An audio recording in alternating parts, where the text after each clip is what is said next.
Good evening all, or afternoon all, depending on where you are and where you're watching this. If you're indeed watching this, and if you are, thank you. This is a video for a new game I and some people I know have just started, called Dust Tactics. It is a game set in an alternative World War II setting. The year is 1947 and the war isn't over. This is Dust Tactics 2nd edition. Now, a lot of videos on YouTube will be on Dust 1st edition or Dust Warfare. You can still play them, but this book is 2nd edition. It doesn't say it, which is odd because most games that have been altered are to 2nd edition or 3rd or 4th or whatnot will say. But whatever. So, this is just an overview, review or whatnot, of the rulebook. So if you look on side, you've got two variants to play the game.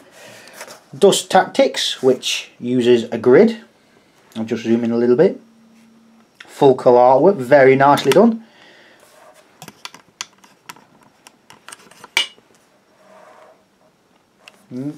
All on grid.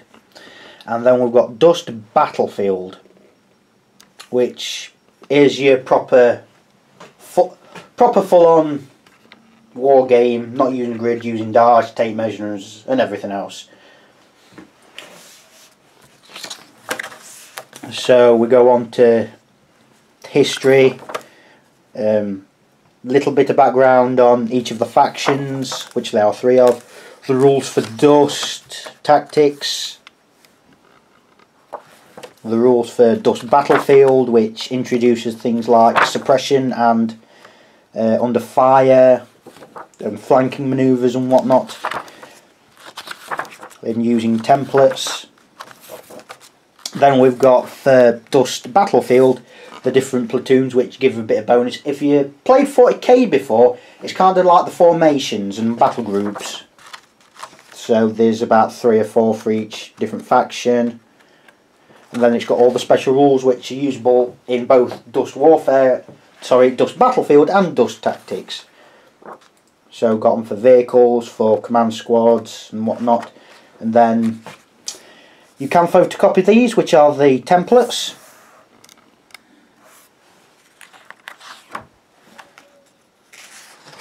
And then it's got the index at the back, as you'd expect.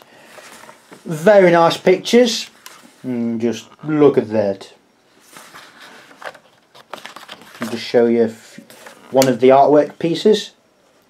Grenadier X, which actually is usable by the Axis. It's a very good book overall. There are a few bits where you have to look in it.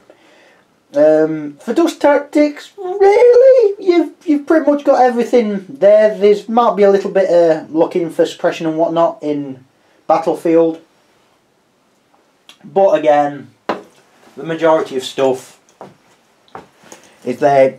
It's very simple. The rulebook's very nice to have. It's nice to have this.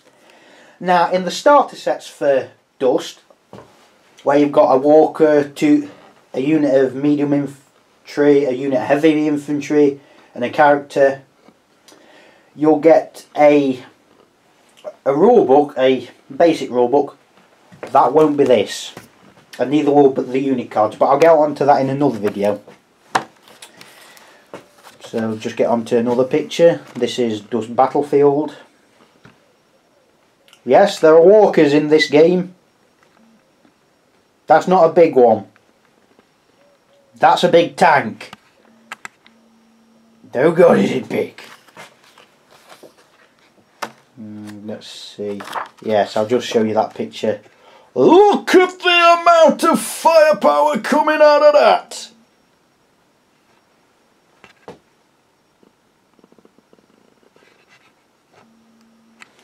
I'll just get a picture of big walker somewhere. Ah, there we go.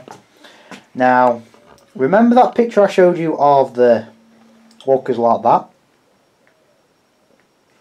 Well, it's got nothing on them. Look at the infantry on there. They're heavy infantry. Look at the size of that. Oop, bring it back in focus somewhat. The guns are easily, what, 3 times the size of a heavy infantry. The artwork's nice. The background's nice. It plays into that cliched, I find, version of steampunk where they find alien technology and they apply it to everything. So there's a little bit of steampunk element. Some of the history that came into World War II, such as let's see, I'll just find some little bits, such as the bombing on Pearl Harbor and America dropping the atomic bomb on Japan. That still happened and such like. But in this universe, Hitler got assassinated, and I believe, I remember correctly, so did Mussolini. So the basics of it is, the Axis is not Nazi Germany anymore. Really, it's Germany, Japan and Italy under one unification. SSU, which was originally Russia, but has now got China. And the Allies is obviously, as you expect, the Allies. In fact, it has got a nice map on it, if I'll just get to the right page. And there you see the map of the world. So the red is SSU, or Communist, Soviet, whatever you want to call it.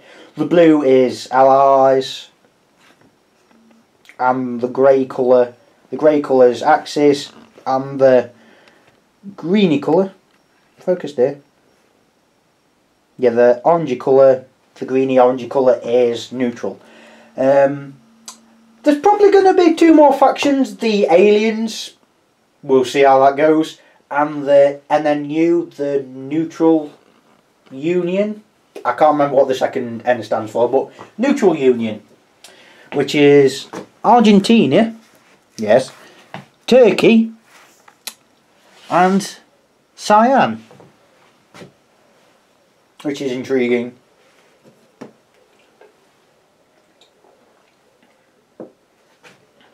So a little bit, so the SSU has obviously Russia and the surrounding areas.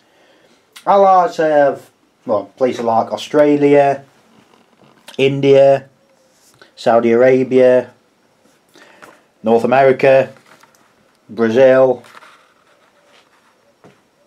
not Greenland, a little bit, most of Alaska, and the Axis have a fair bit of Europe, apart from the corner there, England, well, UK should I say, and the like. I believe Axis has New Zealand, I think. I'm not quite sure, but I do believe so. No, it's Axis. It's Allied. So it's 1947 at this timeline. It basically goes through from 1931 to 1947, but it will go further on. At this point, they are fighting in Africa, but they're fighting all over the place. Nice cover. It's about $30, I believe. I'm not sure how much it is in UK money. About 20, something like that. Pretty thick hardback. It's about, ooh, let's see, how many pages we've got? 110, 111. I do count the covers. 112, 113, 114, 115 pages, give or take. So it's pretty good. There'll be quite a few videos on this, but this is the first one. Do you like miniatures that come pre-painted, pre-undercoated, and near enough pre-built, which are fairly durable, with a lot of detail, that won't break the bank balance too much? Do you like a game that's easy to get into? Do you like World War II but don't fancy to play a realistic World War II game? Then Dust Tactics or Dust Tactics Battlefield are the games for you. I'll move on to some other videos for this. Bye bye for now.